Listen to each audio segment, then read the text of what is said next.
All right, we are live back on the Andre Duke Show with Carter Smith. I got Richie joining me today. How you doing, Rich? Doing good, Duke. How about you, man? One more day to the weekend. I'm ready for it. What about you? Oh yeah, it's been a long week. I am ready to rock and roll, ready to get to the weekend. But outside of that, nothing too crazy. But if you're watching out there on Twitter, come on over to YouTube and hit that like and subscribe button and help us grow this show. So, Rich, first topic of the day that we got going is Brad Stevens going to come back to Indiana and be the head basketball coach?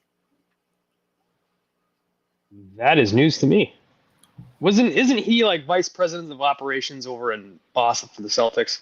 Yeah. No. Or something like that. Well, Indiana could use him. Indiana basketball hasn't been the same since good old Bobby Knight. Well, outside being the head football coach at Notre Dame, I would say the second most important job in the state of Indiana, beside an elected official, would probably be the basketball coach at Indiana. So, I would kind of be a little hesitant to see if Brad's even going to come back, but he does have his lake house in on Lake Wawasee. So I don't know. It's going to be a interesting endeavor if he decides to do it. Yeah, I'd be kind of curious to see what it leaves Boston if he would leave, because Boston's been good for so many years in the NBA. Well, I mean, when you build the team like that, yeah, it's just one of those things. And then next order of business, Mark Pope makes fun of the SEC being 82 and 82. I think that everybody talks about the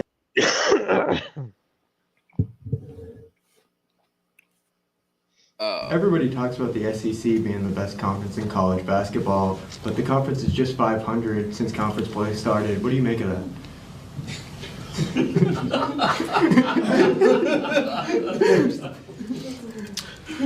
I think it's been a really disappointing start to conference play. I feel like we should, I feel like we're not living up to the expectations, just being at 500 as a conference.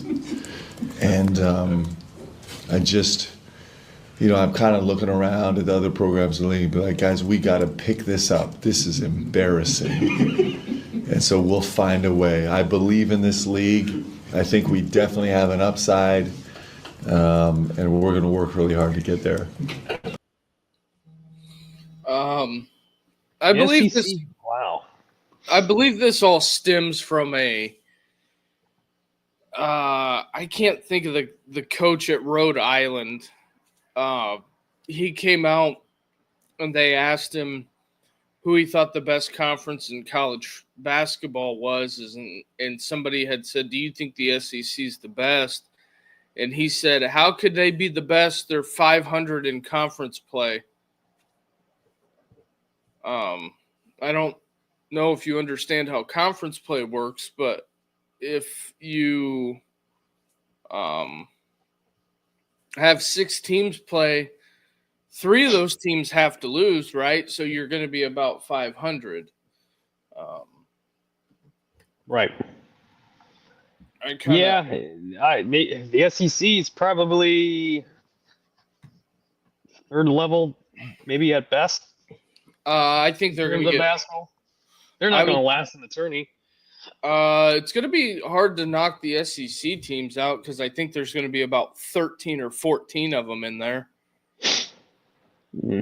That's how many bids they're going to get, just because of the sheer amount of quad 1 wins. There's going to be teams that get in that'll be 7-11 because the SEC did a really good job of scheduling non-cons. In my opinion, Who are they scheduling non-con? they're actually scheduling other teams instead of Furman and Teams that are actually good, that can compete, that have a pulse. that have a higher net, because in my opinion, the NCAA tournament, getting into it, is based upon numbers and wins. It's not typically how many wins do you have. It's typically who have you played, your resume. That's like they do who is that? Joe Lunardi does the bracketology. It was just like the college football playoff. It's a made for TV thing, and he talks about all the teams on the bubble. So 4 in, 4 out, all that. Yeah, but I would say the SEC's got. I mean, they're real top heavy. Alabama's going to be a hard out. Alabama's going to be a hard out. Auburn's probably the best team in the nation. Kentucky's good, but they just can't guard anybody. Florida's really good too. So they probably. I believe they've got. Let me look here. Out of the. Who is number one? Oh, Auburn's number one. Okay. Yeah. So you have one out of the top 25. You have 1, 2, 3, 4, 5, 6, 7, 8, 9. So out of the top 25, they have 9 teams ranked. So that's by far more than any conference. Like, who had Alabama being number 2 in the nation on basketball? In basketball? On their bingo card this year, because I think Bama was good. Yeah, Nate Oates has put together a really solid team down there. He has for about the last 2 years. Florida's coach, I believe his last name's Golding. He's the one that had the stalking thing going on that they tried to some girl on campus tried to turn him in for that, and then it turned out that it was all horse shit. So we'll see, but I don't know. I mean, the SEC is going to get 10 teams in, I think, definitely. 13 on the high end, I think 10 on the low end. I think that's a pretty decent turnout. I mean, having the majority of the conference in the tourney. Yeah. Well, I mean, the SEC scheduled better than everybody else, and they're spending more resources than everybody else. That's why the ACC is completely cratered. Yeah, that's just wild to me that the ACC is just like flipped with the SEC in basketball. Well, it's because they're not spending any money. Yeah. It's all about getting players. And resources. Players and resources are the key here. But in other news, Alabama's athletic director. I think it's just mainly because it's been widely talked about to fix the court storming, which I think Vanderbilt's done it 3 or 4 times. So I think their next fine is $1 million because they've stormed the court twice in basketball, and they've stormed they stormed the football field once in football when they tore down the goalpost when they beat Alabama. But I don't know about you, but the SEC came out, and I think it's $250,000 for your first offense, and it's $250 up from every court storming that goes on within the conference. What are your thoughts on them doing that? That's getting a little ridiculous. I mean, that's what makes college basketball great, when somebody gets upset, at home, let's say, who was it? Like Wake Forest upsets Duke at home, and everybody storms the court. That's what makes the whole aura of college sports amazing compared to professional, because of all the passionate fans that are involved with it. You're going to punish people for being passionate. Get out of here. It's a little ridiculous. Like, what are we doing here, folks? Do you put your egos aside and just live a little, for Christ's sake? Do you think because there hasn't been any incident yet that this is all right? I don't think it's all right. I think it's just dorks just pouting their chest out. Like, well, if you do this, we're gonna fine you X, Y, and Z. Do it again. You just keep doing it. They're just trying to flex their muscle there. It's stupid. I mean, people got to take the fun out of things too, Duke. Oh, that's why college basketball. Growing up, you see the Cameron Crazies storm the court after they would upset North Carolina. It's the same thing. It's stupid. I guess I can go two ways on this. Some people, I get why people absolutely hate it because of the liability. I think it's worse in football. I think, yeah. You mean as like small size wise, like how compact everybody is? Yeah, I agree with that. Because you can kind of, in basketball, you can get the kids off the court quicker instead of trying to get 100 kids off the football field and in the locker room. And let's be real, the college football thing, I mean, at the way the regular season closed out this year in college football, let's be real.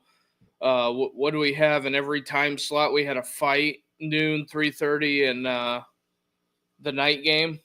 Well, that was rivalry week. But I'm just saying that it's not a good look for the sport. I think I would clean up the fighting and the whole flag planting thing before I would set my sights on a whole bunch of college kids running on the campus. And also, I would just add it to the disclaimer: if you go onto the college football field, you storm the football field, and you go up to somebody in pads and you go tap them on the shoulder and you get punched out, don't be suing us. Right. F around and find out, That's just I mean, why are you going to talk shit to somebody in full pads? I mean, that's the other thing. People are stupid. They think they can say whatever they want. No repercussions going to happen to them. I mean, my thing is that it's fine if you're gonna talk your shit, but don't get upset whenever somebody comes and checks you for it. Well, yeah, exactly. That's just my thoughts on it.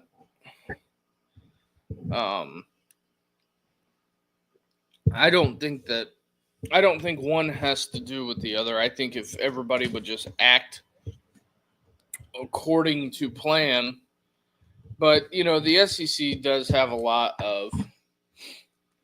they got a lot of old timey folks in there, so I guess but forfeiting a game is just wild to me.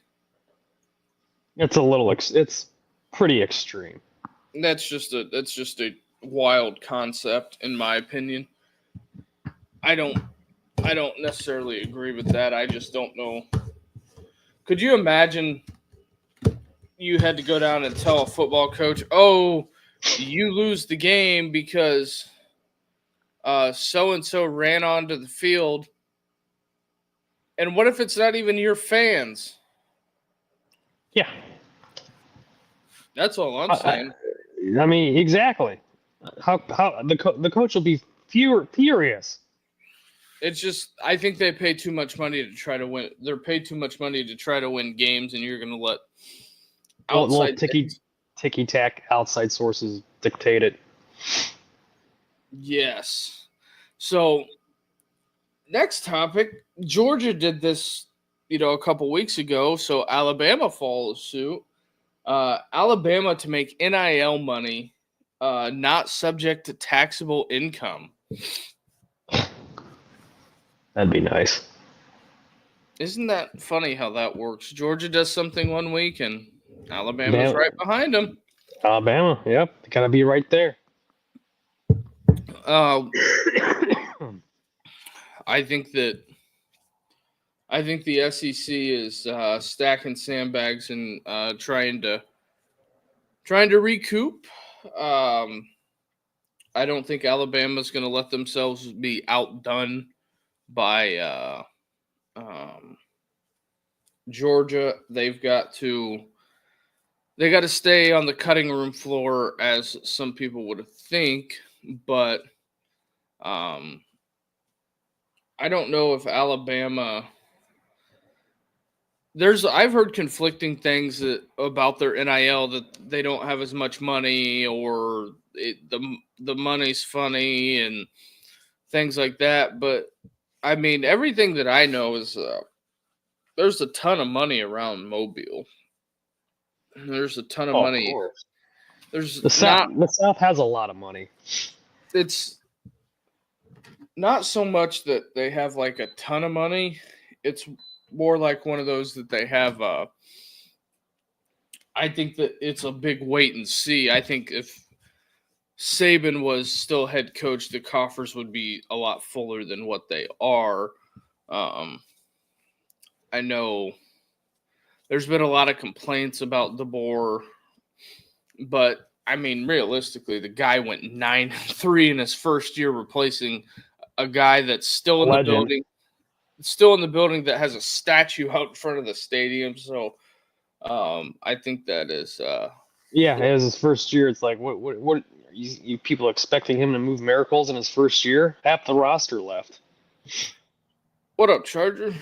I don't know. I think realistically what we're seeing here is the shifting of the power. When it comes to the Alabama thing, I think that, but if Alabama's not patient, they could end up like Auburn, or what they were pre-Saban, because nobody even thought about Alabama football before 2007. No. I mean, Alabama wasn't relevant since Bear Bryant's days. I guess they did win one with.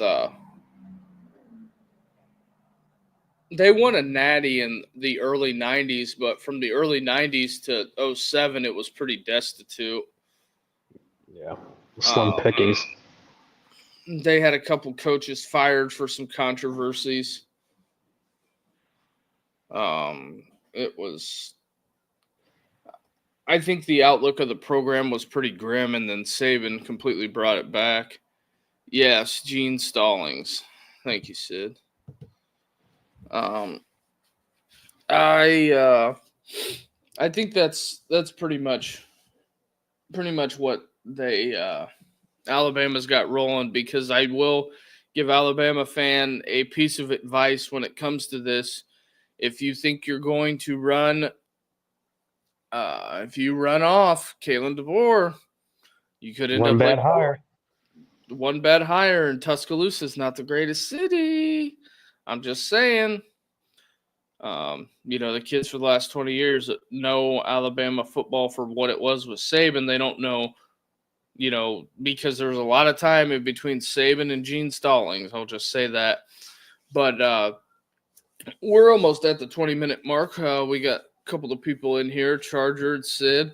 For all the people out there watching, if you're on Twitter, come on over to YouTube and hit that like and subscribe button and help us grow this show. We're on the road to 500, so that is where we're heading. So with that being said, we're about to get a word from our partner for this evening. What's up, guys? If you have been watching the show for a while, you know, if you're like me, that you love a good nicotine pouch. So that's why we're super excited to offer our first ever promotion here on the show. ALP pouches, ALP pouches, the new standard in nicotine pouches. A better time with ALP pouches. A better time isn't just a tagline, it's a promise. We love nicotine pouches, and we're here to share that love. Better products, better experiences, and a genuine commitment to a better world. That's why a portion of every sale goes to real causes, not political players. Simple, honest, and yes, better. Best part about ALP pouches is you get more pouches in every tin. That's right, you get 20 pouches per tin as opposed to the regular 15. Also, tins come in 3 different strengths from 3, 6, and 9 milligrams, so you can pick your strength, and amazing flavors. All the pouches come with enhanced moisture, so no more dry pouches chafing your lips or giving you cuts and scratches on your inner lips. They come in all sorts of great flavors, all your typical flavors, or try my favorite, the refreshing chill or the tropical fruit in the 9 milligram. ALP isn't just better, ALP is the new standard. Created by real users, not suits in a boardroom, we've made the product they never could. So go over to alppouch.com/Duke Show. That's ALPPOUCH.com/Duke Show to get 10% off your first purchase of America's newest nicotine pouch standard. All right. We are back. Check out ALP pouches. They're great. Way better than the other guys, but that's where we're at. So, what's up, Joe? Gigolo Joe, what's up? So, yeah, going through the rest of the notes here on what we got rolling. The youngest coaches in the NFL. I didn't know if you've seen this, Richie, but we got 7 coaches under the age of 30 in the NFL.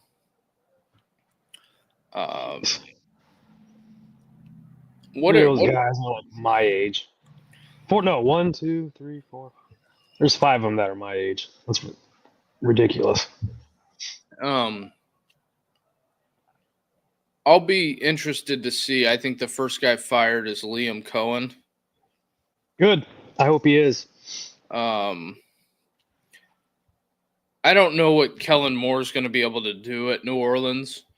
If we just go down this situation wise, I don't know. Kellen Moore, you have Derek Carr, you're like $52 million over the salary cap. I don't know what they're going to do in New Orleans. They're going to have to dump. I mean, they got to dump a lot of people. I mean, I don't know what that Taysom Hill contract is, but I remember they signed him to a ridiculous amount of money. I guess I hate to cut you off on this, but do you completely gut New Orleans, get rid of Carr, get rid of Olave, just ship everybody? I'd say ship everybody out, start a rebuild. Because you're in cap hell right now. You can't do much. You can't sign anybody.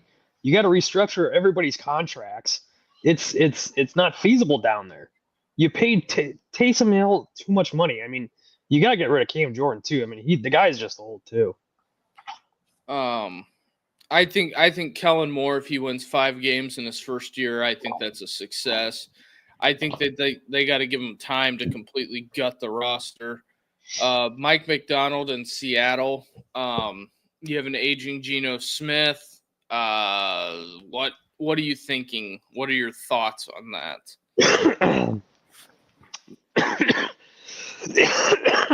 Oh shit, sorry. You gotta get a quarterback. Geno's he was drafted in 13. He's starting to show signs of regression, age. So you got to get a young gunslinger in there. I did see something where I think it was on the internet today, somewhere on Twitter, that Seattle may trade DK to Vegas. But see, here's the thing that I've seen a couple of those reports to where they're like, yeah, I think they're gonna make deals for wide receivers for the Raiders, and I'm like, okay, that's great, but who the hell's throwing him the football? Yeah, who's Gardner Minshew, Aiden O'Connell? I mean, Pete Carroll ain't gonna put up with that. So I think You think not. they go after Sam Darnold? I don't know I don't know where the there's got to be a get off the boat point with the Sam Darnold thing. I don't know if I'm there. I think there's got to be a lot of things that's got to shake out in free agency before you get to where you're paying Sam Darnold multi years and money. I think that's kind of one of those things that you have to be careful. And then you have Ben Johnson in Chicago. I'm not optimistic when it comes to the Bears. So free agency starts in a month on March 12th, new league year. I think the most interesting team to watch is to see what New Orleans does. And also, if you're the Bears, you could probably get in on the Olave sweepstakes. That's a possibility, dude. Didn't even think about that. If I'm the Bears, I get in on the Olave sweepstakes, but I don't know if they'll trade Olave during the draft or not, but something to look at. Ben Johnson being a first-year head coach, Kellen Moore, first-year head coach, make a splash move, boys. And then McVay, he's been doing it for a while. He's been in the NFL for a while. He is the quote-unquote whiz kid with an aging quarterback in Stafford. I think that the Goff-Stafford trade may be the most successful big trade in all of football ever. I don't know. I can't think of any time there's been a trade like that it's worked out so well for both sides. Me either. Liam Cohen he was at the University of Kentucky like 2 or 3 years ago as their offensive coordinator. Goes to Tampa. But, that's just the way the NFL is they want to hire these young analytical offensive guys that, they put up good numbers with Baker. Well, we're going to see how good Liam Cohen is because Trevor Lawrence he stinks out loud right now. So I think that, he's got an issue, but that's what it is. Kevin O'Connell's got a decision to make. Who's going to be his quarterback? Is it going to be J.J. McCarthy or Sam Darnold?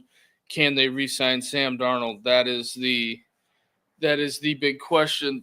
That is the topic du jour in Minnesota. I think that's the be-all, end-all. Whoever is their starting quarterback that'll go how they flow.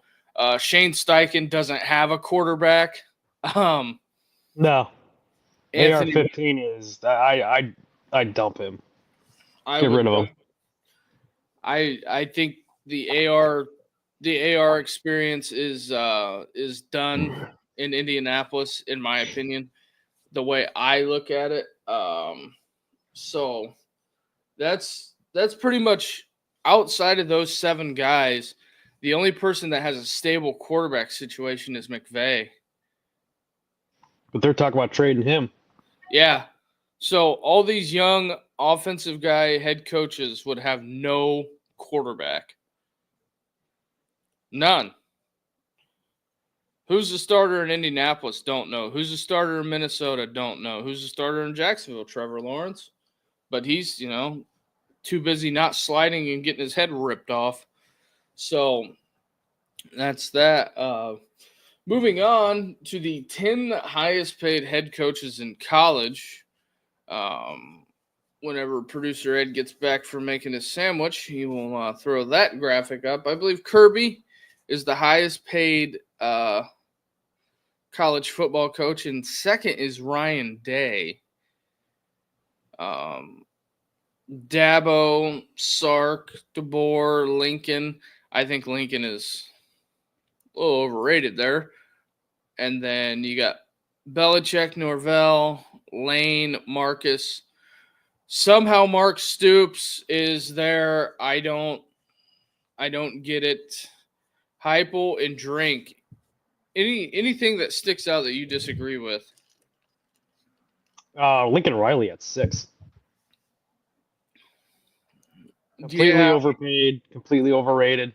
Has not put together a quality football team on both sides of the ball. All this hype with him with, quarterbacks, and they can't get the defense right. I mean, you got to have all three phases of the game syncing as one, and USC, they overstepped, they overreached. They definitely overreached with Lincoln Riley. Yeah, the Lincoln Riley stuff is, I don't know how they're going to get out of that because he's got, a 10-year, $100 million deal, and he's going into like year 2 or 3. Joe's got a question here. I like Neighbors a lot, but I wish the Giants would have took Alt then this year, get Cam Ward, and then trade up for Will Campbell. Probably cost them 2 to 3 picks in the first round, but I'd do it. I don't disagree, but here's what would have been the dream scenario. If I was the Chicago Bears, I would have drafted Joe Alt first, and then you could have still got a wide receiver. Even you could have gotten Brock Bowers. You have DJ Moore and Keenan Allen and Brock Bowers, and you would have kept Justin Fields. I think that team is better than what they put out there this year. I just don't know why the Bears can't yuck. They just keep yucking it up. I swear. I don't get it. But back to the highest paid coaches. How many of these guys do you think will get shown the door? Out of the highest paid, I think Drinkowitz will be fine. You think? I think Heupel will get shown the door. Stoops. See, here's the problem. And this is a fundamental issue that I have with Tennessee Fan. Tennessee Fan hasn't been relevant in 30 years. And I wouldn't be chasing Heupel out the door anytime soon, in my opinion. I would leave Heupel alone, in my opinion. Drinkowitz, I think, is fine at Missouri. He's got a big $60 million war chest to go out and buy players. I think Tennessee is acquiring wealth. I think they had some holes in this year's team, but truth be told, I think they'd be okay.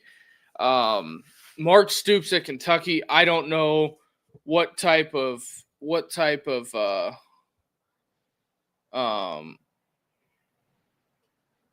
thing that how do I want to say this? I don't know what type of spell Jimmy Sexton put Kentucky under to get him to pay Mark Stoops $9 million. I think Lane's fine at Lane Train's fine at Ole Miss. Yeah, I wouldn't mess with that. Now, Brian Kelly, I think the people at LSU are pissed off because I think if they don't make the playoffs this year, he's getting fired. And I think they are not going to give a damn about that buyout. No. Norvell, I don't know. Because Florida State acts like they want to cheap out on everything. But Norvell, I think the firing of the offense and defensive coordinator was a bad look last year. Yeah, it was a tough look. Ultimately it falls on you. You're the head coach. You're the CEO of your team. Yeah, I think that I if LSU, I think LSU's playoff or bust. I think Florida State's playoff or bust. Belichick just got there. Lincoln Riley playoff or bust. I don't know if USC is going to pay him $80 million to go away. That's a lot of money. DeBoer, the music will get really, really loud if they have a bad loss or do not make the playoffs this year. I think Sark is a shoe-in. They're probably going to be maybe number one for the majority of the year, barring any completely devastating losses. Dabo, reigning ACC champ. I don't get the Dabo hate. It just behooves me because Dabo just won his conference. What else do you want him to do? Andy made the college football playoff and lost to Texas. He made it farther than any other ACC team was going to because SMU got their face caved in against Penn State. Ryan Day coming off a win in the Natty. And Sid's right. Dabo has 2 natties. And Kirby Smart has got 2 natties as well. So that's where we're at right now as far as the top 10 highest paid guys. I think that where we're at, we're in a pretty good spot as far as those guys. So I don't know who else. I think that the majority of those guys are safe, but just going through it, it is. And I'm saying DeBoer, I don't think that they will do anything. I think they give him 2 more years. He's got to make the college football playoff, though. Yeah. And then we're going to go to another topic real quick. We'll hit this before we hit the break. The last time each NFL franchise has drafted a quarterback number 1. The Bears obviously last year, Commanders last year. This is reading it out for the audio people, but we'll start with the Saints. Arch Manning in 71. Wow, and he was on some bad teams. But if you look at this, it's not the greatest at all.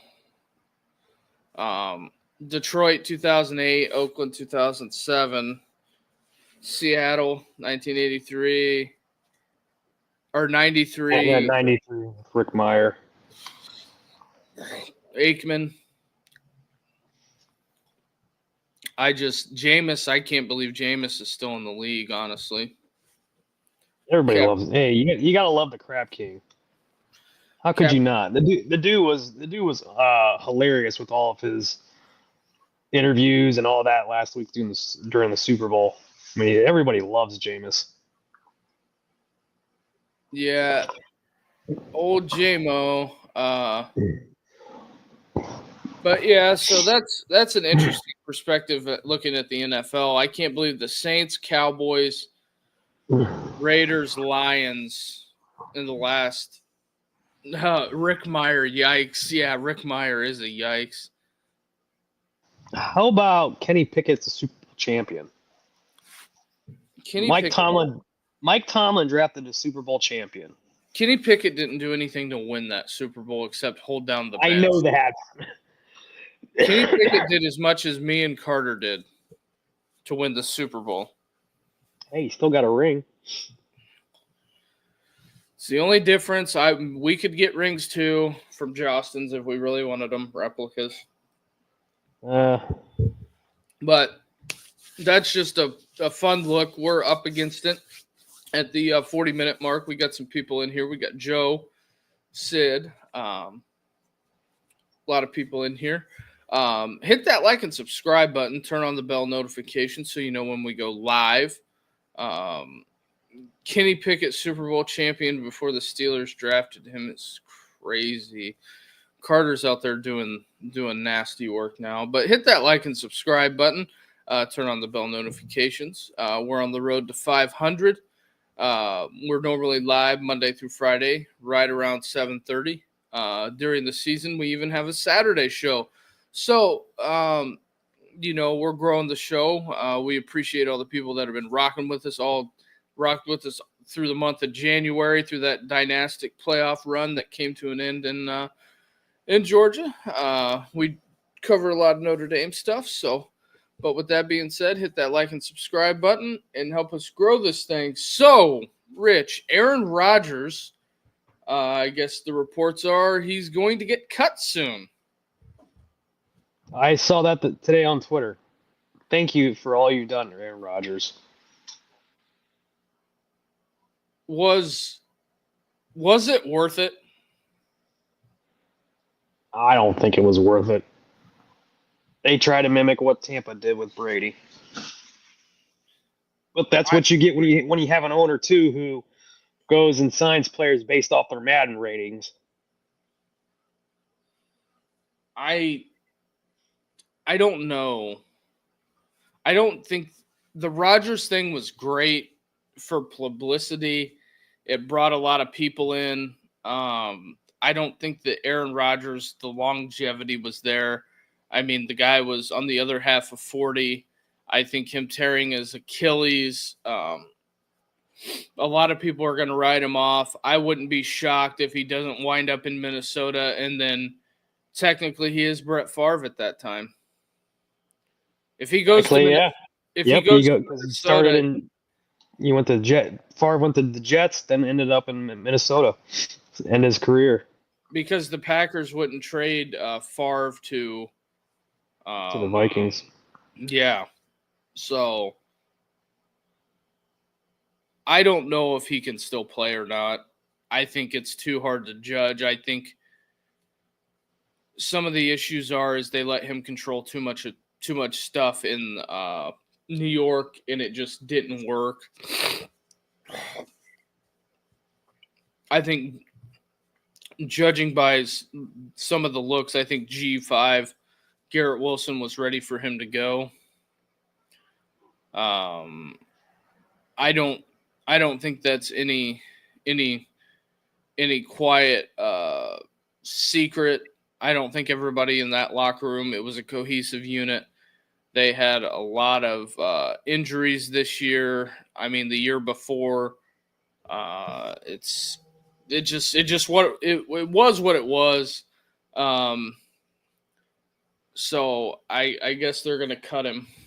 And if I'm Aaron Rodgers, I retire, but I don't think he will, because I think he's gonna say, I'm gonna go out on my terms. And it's like, okay, dude, you've seen Corey Wooten and Brett Favre, University of Minnesota. I've seen that movie. Mm-hmm. I've seen it before. Doesn't end well, Duke. So, but in other news, NFL Combine news. Are you ready for the Underwear Olympics, Rich? I am very ready for the Underwear Olympics. Also, if anybody wonders, hit up Carter. He normally has a guy that, Carter will help you get the draft day or the combine attire. Carter wears the combine attire, like the shorts and the shirt. I think he wears the shoes too to do some sprint and run his 40 time. Yeah, I'm pretty sure Carter still runs the 40. He runs a 6.5 440. So man, that's fast. That is cooking. Hey, you shut the fuck up. You're not gonna sabotage my name. He is paying attention. But anyway, Ohio State, 15 players invited to the combine. It's pretty impressive, Rich. Yeah, I'd say it's a lot with with how much talent they had this year, winning that natty. Usually everybody, whoever wins that natty, they usually have a lot of kids go out to the combine. I forget what Michigan's was last year. Do you remember what their numbers were? I think they had 20 some kids invited. Yeah. Man. I think Michigan had like a lot. I mean, they had a lot. But last year you didn't have a lot of people participate. I think this year it's going to be interesting. Dave, my 40 is whatever it is. It's faster than yours. Carter does a sub 940. Oh yeah. Yeah. So I don't know. I think that Ohio State having all these team up you 18 last year, so they had 3 more guys. Yeah, 3 more guys. Okay. I knew they had a lot last year because they were bragging like, "Oh, this is the most we've had in the combine. Go Blue!" I'm like, okay, all right. You had like 6 super seniors come back and play. Like, relax. Pump the brakes. Here's my thing. With the combine, I think eventually, maybe in the next CBA, I think that working out at the combine is going to be mandatory. I think it should. It's essentially a job interview.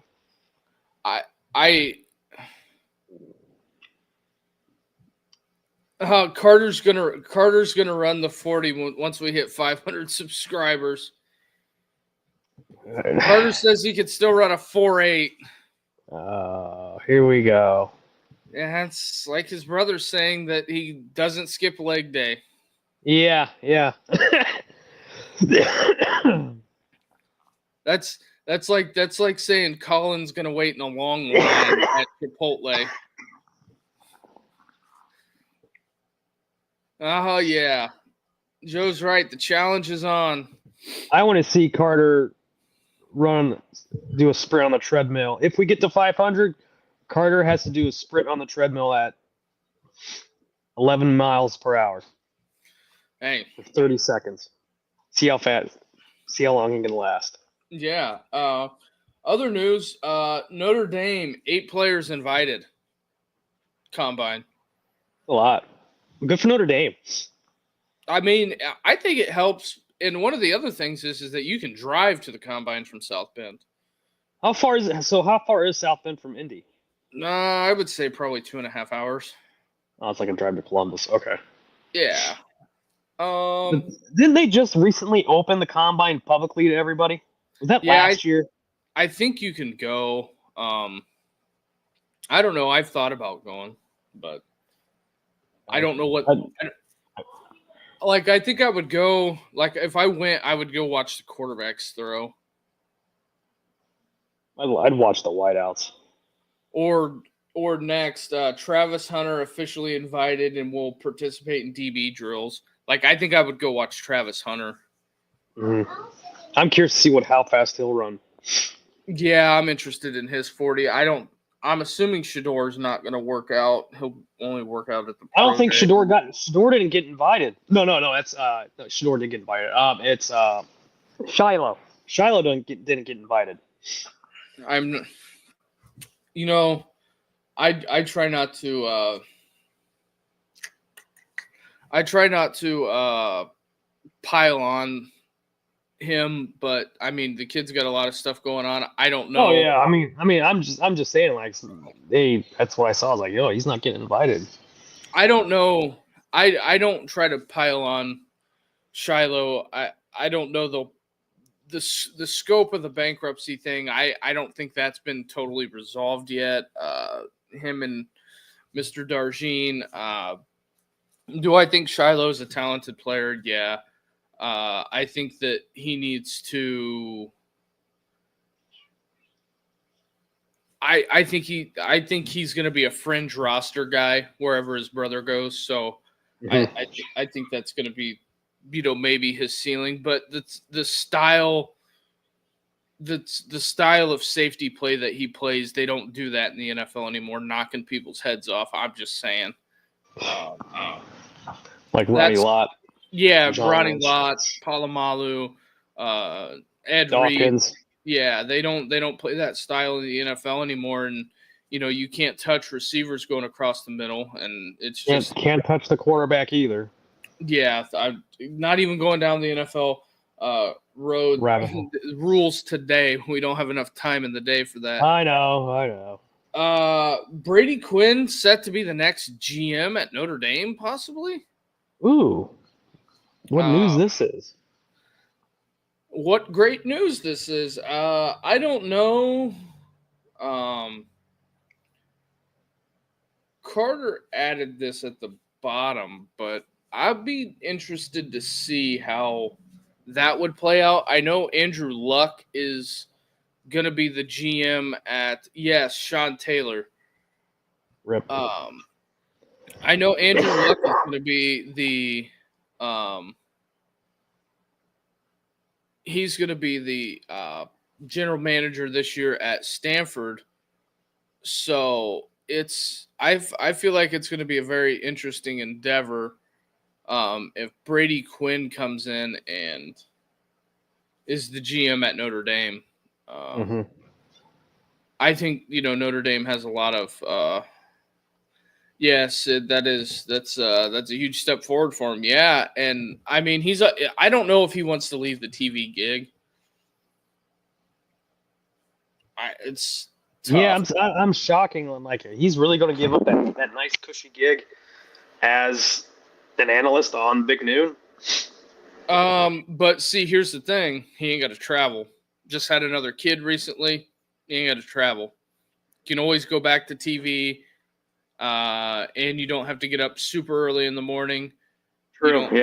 You don't have to do the radio thing. You won't have that radio obligation anymore. Because he does that on what is that Fox? What is that Fox Sports? Cup of Joe, Jonas Knox, and LeVar Arrington. That early morning show. I think they start at like 5 or something crazy like that. Oh, jeez. So I think Brady would like to maybe transition out of that. So, that's what that is. And what Carter's got rolling down here is Indy alumni and fan favorite. Lead the effort in NIL. So, yeah, that and one of the things is to help put Brady as GM. I'm assuming if I'm reading that correctly. But no, I don't know if he'll be the next GM or not 100%. But I think they want Brady around the program to help raise funds. You know what I'm saying? They've got to raise resources, rally. I believe it's a new collective. The collective before that Brady was in charge of. I don't think that they could raise the roof on the funding. But this new rally collective for Notre Dame, I think, is going to be the leader. Going to be the number one collective for Notre Dame rally. I mean that would be a smart move for Brady because, like you said, Duke, he's just a second kid, leaving his wife behind with a 6-month-old come fall. That's a lot, and he's right there. It'd bring in a lot of bringing a lot of talent, a lot of eyes, key players to come into Notre Dame if he was DM there or the GM there. Mm-hmm. And then Mickens is not going to leave for Texas, allegedly, is what Carter threw in there for us. Mickens is not going to leave for Texas. I don't think it gets any closer to being a DC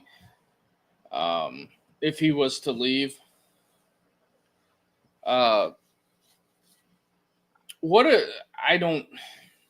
know this is something that. Do you think? What are your thoughts on the Patricia hire at Ohio State? I think it's a good hire. He's going to use more. The more I thought about it last night, Yeah, like Carter made a good point. Yeah, he don't give a shit about him being a head coach. I want to see how he is he's a good defensive coordinator. He's gonna have different packages with schemes with that roster and the talent at Ohio State. He's going to be able to rotate more guys in, putting C.J. Hicks on the edge, getting Arvell Reese in at linebacker, letting him get more time. It's I'm okay with it. I let it marinate overnight, and I was like, I didn't really. It didn't sit well with me because you heard all about Jim Knowles when he was hired. He's this great defensive mind. He transformed Oklahoma State's defense. It took Ohio State 3 years to get to where they were this year. But with Matt Patricia and with his schemes and his input and how well versed he is as a defensive coordinator, hey, you won't hear any complaints from me. He knows what he's doing. Yeah. I think it'll be interesting to see how that shakes out. A last little tidbit here. What has Joe got? Joe's got, I think Mickens is building a. Yeah, I think so. It's just that I think that everybody has got to everybody's got to chill out when it comes to the with some of the stuff when it comes to upgrading to the offense and defensive coordinator positions, because you don't want to get elevated too fast and completely crater and it derails your career. But the last couple notes that I have here is that a bunch of guys from East Mississippi are suing Netflix. Bonner, Ronald Ollie, JF3. I'm trying to think who else I saw. Yeah, there's a couple of guys that are suing. I haven't read the scope of the details on that, so that's going to be interesting. And then also, hopefully I get his name right, Ben Christensen, UNLV football player, former Buckeye, former Kentucky. Oh, yeah. Mm-hmm. Found deceased in his apartment, allegedly. He was only 21 years old. 21 years old, so that is a that's a tough situation. He was transferring out to UNLV. Finally was getting an opportunity to play, and it just tragic thing. That's a tough situation. Former Buckeye, former Kentucky Wildcat, and that's a rough situation. I don't know how you unpack that whole thing. That is rough stuff, man. Yeah, that's heart goes out to his parents, man. That's I don't even want to imagine what they're going through. Getting that devastating news. Yeah, but on a more positive note, I don't know if I threw this in yesterday, but Pat White of West Virginia, that was a star back in the early 2000s for Rich Rodriguez, is joining the staff. I'm assuming in an assistant role, so that is good for the Mountaineers. West Virginia getting it going, getting it cranked back up with Rich Rodriguez, and I'm excited to see what they can do. I might make that trip down to Athens to go see the Mountaineers live, traveling on the road, Big 12 school at little old Ohio, yeah.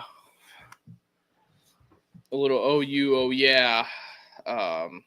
Mountaineers putting up 70 against the Bobcats.